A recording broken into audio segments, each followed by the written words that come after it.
ያለ ጊዜ የሚመጣ የቆዳ መሸብሸብንና ተፈጥሯዊ የሆነ ውበትን ለመጠበቅ ዋነኛና መሰረታዊ የሆነው ነገር ምንድን ነው? ሰላም የማወቅ ደጉ ተከታታዮች እንዴት ናችሁ? ረዴት ነኝ።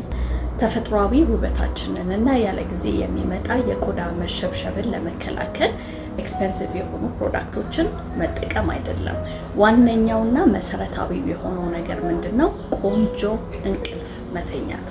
በምንተኛበት ሰዓት ምን ይፈጠራል? ጥሩ እንቅልፍ በምንተኛበት ሰዓት ሰውነታችን የስኪን ሴሎቻችንን ማደስ ይጀምራሉ። በተጨማሪም ደግሞ ሆርሞን መዛባት እንዳይገጥመን ያደርጋል። ነርቨስ ሲስተማችን ይረጋጋል። የኮላጅን ምርቶች እያደጉ እየተሻሻሉ ይሄዳሉ። የኮላጅን ምርት ተሻሻለ ማለት ደግሞ ቆዳችን እየጠነከረ ይሄዳል። ፍሬሽ እየሆነ ወጣት እየሆነ ይሄዳል ማለት ነው። ስለዚህ ኤክስፔንሲቭ የሆኑ ክሬሞችን መጠቀም ወይንም ደግሞ ማሳጅ ማድረግ ብቻውን በቂ ሶሉሽን ነው ማለት አይደለም ለቆዳችን። ትክክለኛ በቂ የሆነ ቆንጆ የሆነ እንቅልፍ በየቀኑ ልንተኛ ይገባናል። ብዙ ጊዜ መተኛት በሚገባን ሰዓት እያሳለፍን በጣም እየዘገየን የምንተኛ ከሆነና ትንሽዬ የሆነ እንቅልፍ ብቻ የምንተኛ ከሆነ ባዲያችን ውስጥ የሚከሰተው ነገር ምንድን ነው? ኮርቲዞል የተባለ የስትረስ ሆርሞኖች እየበዙ ይሄዳሉ። ብዙ መመንጨት ይጀምራሉ። ያ በሚሆንበት ሰዓት ደግሞ ቆዳችን የተለያየ ከለር እየያዘ እየገረጣ በቃ እየፈራረሰ ዳርክ ሰርክሎች እየወጡብን ይሄዳሉ። ኢንፍላሜሽን እየበዛ ይሄዳል። ያለ ጊዜ አይናችን አካባቢ፣ አንገታችን አካባቢ፣ እጃችን፣ ግንባራችን አካባቢ ቆዳችን መሸብሸብ ይጀምራል። እንዲሁም ደግሞ አይናችን በጣም ስለሚደክም በቃ ፊታችን ትክክለኛ የሆነ ገጽታ አይኖረውም ማለት ነው። ነገር ግን በጣም ጥሩ እንቅልፍ በምንተኛበት ሰዓት ባዲያችን በቂ የሆነ ኦክሲጅን ማግኘት ይጀምራል። የደም ዝውውር እየተሻሻለ ይሄዳል። ጠዋት ስንነሳ ቆዳችን ግሎ ያደርጋል፣ ፍሬሽ ይሆናል። ሌላው ደግሞ ምንድነው? ጥሩ እንቅልፍ በምንተኛበት ሰዓት ስትረስ የሚባል ነገር እየቀነሰ ይሄዳል። ፊታችን ላይ የሚታይ ቴንሽን እየተወገደ ይሄዳል። ሙዳችን፣ ኢነርጂያችን በጣም እየተስተካከለ ጥሩ እየሆነ ይሄዳል። ተፈጥሯዊ በሆነ መንገድ ባዲያችን ዲቶክስ እንዲያደርግ ይረዳዋል። እንዲሁም ደግሞ ፀጉራችሁ የሚነቃቀለው አንደኛው ምክንያት በቂ እንቅልፍ በማጣት ነው። ስለዚህ ጥሩ እንቅልፍ በምትተኙበት ሰዓት የፀጉር መነቃቀል ራሱ እየቀነሰ ይሄዳል። አይናችን፣ ፊታችን ብርት እያለ ይሄዳል። ስለዚህ ሰው ስንት ሰዓት ላይ ነው መተኛት ያለበት? አንዳንድ ጥናቶች እንደሚያመላክቱት ከሆነ ከምሽቱ 3 ሰዓት ተኩል እስከ 5 ሰዓት ያለችዋ ሰዓት ሰው በጣም ጥሩ የሚባል እንቅልፍ የሚተኛበት ሰዓት ነው። በተለይ ደግሞ ከምሽቱ 4 ሰዓት እስከ 8 ሰዓት የምንተኛው እንቅልፍ ባዲያችን ራሱን በራሱ የሚጠግንበት ሰዓት ነው ተብሎ ይታሰባል። ስለዚህ ከሚድናይት በኋላ መተኛት ይህንን ሂሊንግ ሳይክል ሊረብሹ ይችላል። የሰው ልጅ ምን ያህል ሰዓት ቢተኛ በቂ እንቅልፍ ተኛ ተብሎ ይታሰባል? እንግዲህ በትንሹ 7 ሰዓት ቢተኛ በጣም ጥሩ ነው። ከፍ ካለ ደግሞ እስከ 9 ሰዓት ቢተኛ በጣም ቆንጆ ነው። ስለዚህ ትንሽ ሰዓት መተኛት ቶሎ እርጅናን ያስከትልብናል። በጣም ብዙ ሰዓት ደግሞ መተኛት ባዲያችን እንዲደክም ያደርገዋል። ስለዚህ ትክክለኛው ከ7 እስከ 9 ሰዓት የሰው ልጅ ከተኛ በቂው ነው። ስለዚህ እዚህ ጋር አሁን የብዙ ሰው ጥያቄ ምንድነው? እኔ በጣም መተኛት እፈልጋለሁ፣ እሞክራለሁ፣ ግን እየተኛው አይደለም ነው። ስለዚህ ለመተኛት የሚረዱን ነገሮች ምንድን ናቸው? የመጀመሪያው እንግዲህ ተፈጥሯዊ የሆኑ ኸርቦችን መጠቀም ነው በሻይ መልክ። ሌላው ደግሞ ቫይታሚኖች፣ ሚኒራሎች አሉ እንድንተኛ የሚረዱን። እነዚህን ተፈጥሯዊ በሆነ መንገድ በምግብ ውስጥ በተለያዩ ፍራፍሬ ውስጥ ታገኟቸዋላችሁ። ከሻዮቹ መካከል ሪኮመንድ ማደርጋቸው የመጀመሪያው ካሞሚል ሻይ ነው።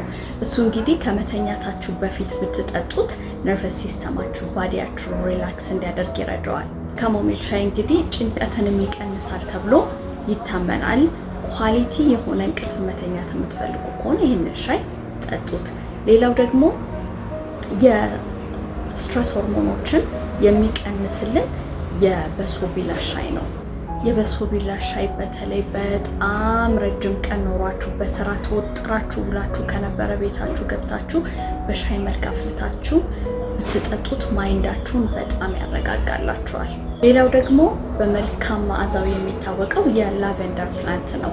ላቬንደር እንግዲህ በጣም መልካም መዓዛ ከመኖሩ የተነሳ በሻይ መልክ ስትጠጡት ራሱ ያረጋጋችኋል፣ ሪላክስ እንድታደርጉ ይረዳችኋል። እንዲሁም ደግሞ በጣም ቆንጆ እንቅልፍ እንድትተኙ ያግዛችኋል።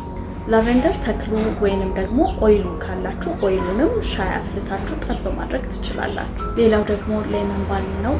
እሱ በጣም እንቅልፍ ለሚያጣ ሰው ፍቱን የሆነ ፕላንት ነው። እሱን በሻይ መልክ አድርጋችሁ መጠጣት ባዲያችሁን በጣም ያረጋጋላችኋል፣ ቆንጆ እንቅልፍ እንድትተኙ ይረዳችኋል። ሌላው ደግሞ አሽዋጋንዳ ነው።